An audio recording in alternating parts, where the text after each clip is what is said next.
Hello friends, today in this video we are going to talk about how to set an alarm on iPhone 15 Pro. So let's get started. So first of all, you need to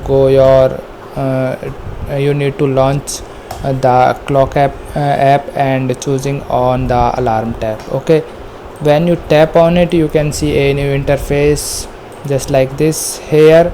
And just tap on as you know, tap on alarm and then you can see a new interface just like this here. Just begin by launching the clock app and choosing on the alarm tab. Okay, and then now customize the alarm repeat setting if necessary,